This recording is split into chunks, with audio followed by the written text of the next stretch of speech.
عزیز طلبہ السلام علیکم۔ امید ہے کہ آپ نے سبق نمبر 2 حکایت کے الفاظ معنی اپنی کاپیوں میں لکھ لیے ہوں گے۔ آج ہم سبق میں موجود صفحہ نمبر 79 پر موجود مشقی سوالات کے جوابات تحریر کریں گے۔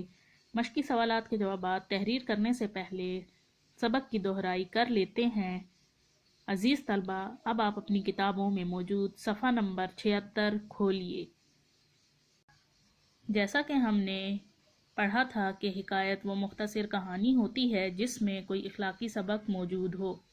یہ کہانی یا حکایت بھی ایک بادشاہ کے بارے میں ہے جو شکارگاہ میں شکار کے لیے جاتا ہے اور کسی ہرن کے پیچھے اپنا گھوڑا ڈالتا ہے تو وہ اپنے لشکر سے بچھڑ جاتا ہے۔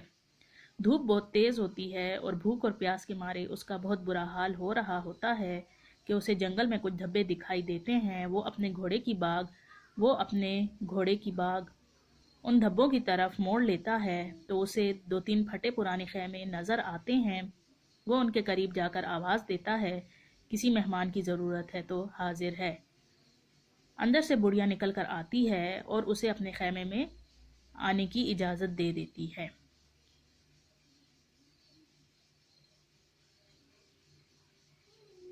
بڑھیا تھوڑا سا دودھ اور جو کھانا ہوتا ہے وہ اس کے سامنے لا کر رکھتی ہے۔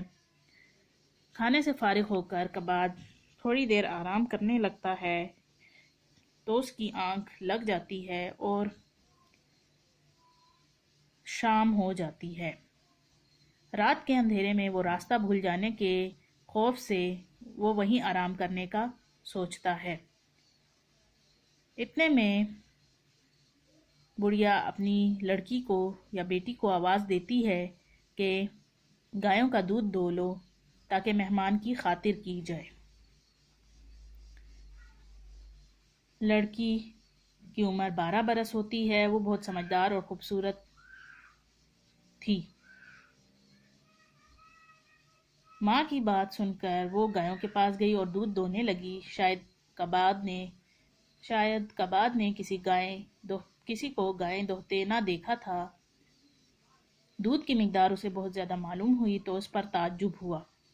دل ہی دل میں کہنے لگا، یہ لوگ ہمارے انصاف و کرم کے سہارے اس جنگل بیاباں میں پڑے ہیں اور روزانہ دونوں وقت اس قدر دودھ حاصل کرتے ہیں۔ اگر ہفتے میں 1 دن کا دودھ بھی اپنے بادشاہ کی خدمت میں پہنچا دیا کریں تو ان کا کچھ بھی نقصان نہ ہوگا اور شاہی خزانے میں اس دودھ کی قیمت سے کئی گنا اضافہ ہو جائے گا۔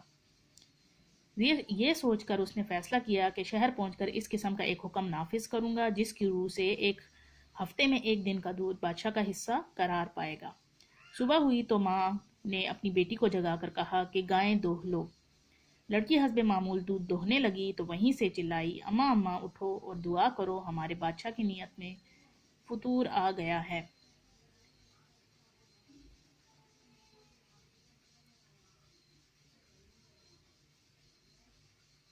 وہ یہ سوچ ہی رہا تھا کہ بڑھیا کھڑی ہوئی اور بہت گڑ گڑا کر خدا سے دعا کرنے لگی۔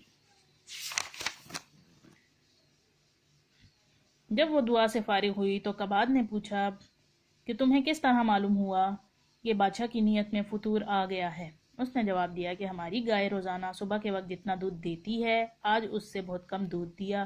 چونکہ کوئی اور بات ایسی نہیں ہوئی کہ جس کی وجہ سے یہ دودھ نہ دیتی، اس لیے ہم نے سمجھ لیا کہ اس کا سبب صرف یہی ہے کہ بادشاہ کی نیت میں خرابی آ گئی ہے۔ جب بادشاہ کی نیت میں خرابی آتی ہے تو اللہ تعالیٰ زمین سے خیر و برکت اٹھا لیتا ہے اور خیر و برکت کے اٹھ جانے سے یہ اثر ہوتا ہے کہ ہر چیز میں کمی اور نقصان واقع ہونے لگتا ہے۔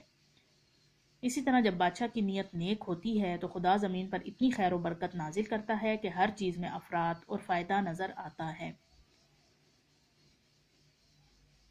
بڑھیا کی بات سن کر کباد کو احساس ہوا اور اس نے اپنی بری نیت سے توبہ کی۔ اب جب لڑکی نے دوبارہ دودھ دوہا تو وہ معمول کے مطابق تھا۔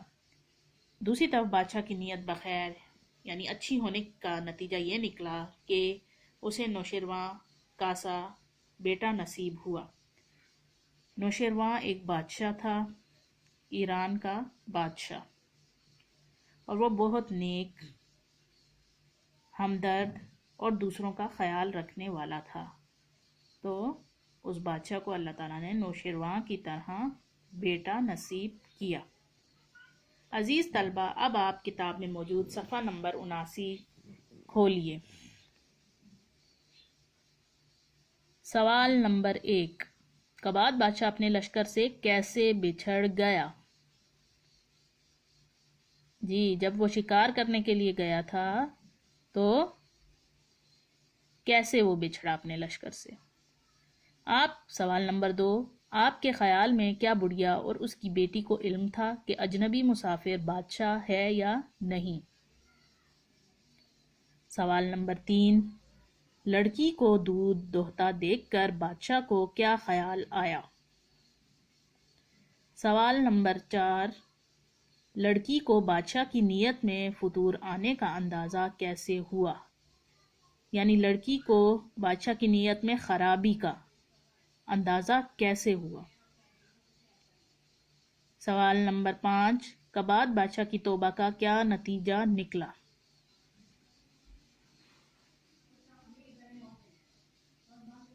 حکایت کا کوئی موضوع عنوان تجویز کیجیے، یعنی اس حکایت کو کوئی بھی نام دیجیے۔ حکایت کا مرکزی خیال لکھیے۔ ان الفاظ میں سے کسی 5 کو استعمال کرتے ہوئے ایک مختصر اور مربوط عبارت تحریر کیجیے۔ مہمان، سستانہ، خیر و برکت، تواضع، نیت، دعا۔ ان میں سے کسی 5 الفاظ کو استعمال کیجیے اور ایک پیراگراف یا ایک عبارت لکھیے۔ عزیز طلبہ، جیسا کہ آپ نے سبق حکایت کا مطالعہ کیا، اب آپ سبق میں سے اپنی فہم کے مطابق ان سوالات کے جوابات اپنے الفاظ میں تحریر کیجیے۔ عزیز طلبہ، سوالات کے جوابات تحریر کرنے کے بعد کتاب میں موجود صفحہ نمبر 79 پر دیکھیے۔ تدوین۔ بعض اوقات ہم اپنی گفتگو اور تحریر میں چند غیر ضروری الفاظ استعمال کرتے ہیں جن کی ہرگز ضرورت نہیں ہوتی، بلکہ اگر انہیں تحریر سے حذف یعنی ختم کر دیا جائے تو تحریر موزوں ہو جاتی ہے۔ تحریر سے اضافی الفاظ کو نکالنا اور تحریر کو درست کرنا تدوین کہلاتا ہے۔ مثال کے مطابق جملوں کی تدوین کیجیے، جیسا کہ مثال میں دیا گیا ہے، حاجی آب زمزم کا پانی لاتے ہیں۔ یہ غلط فکرہ ہے۔ آب بھی پانی کو کہتے ہیں اور اس جملے میں لفظ پانی بھی استعمال ہوا ہے۔ اس جملے کو درست کر کے لکھا ہے، حاجی آب زمزم لاتے ہیں۔ جیسا کہ آپ کو مختلف جملے دیے گئے ہیں، ان جملوں میں سے اضافی الفاظ کاٹ دیجئے اور یہ سوال کتاب پر ہی کیجئے۔ جیسا کہ نمبر 1، یہ سب سے قدیم ترین عمارت ہے۔ سب سے حذف کر دیں اور جملہ بن جائے گا، یہ قدیم ترین عمارت ہے۔ اسی طرح باقی جملوں کی بھی تدوین کیجیے۔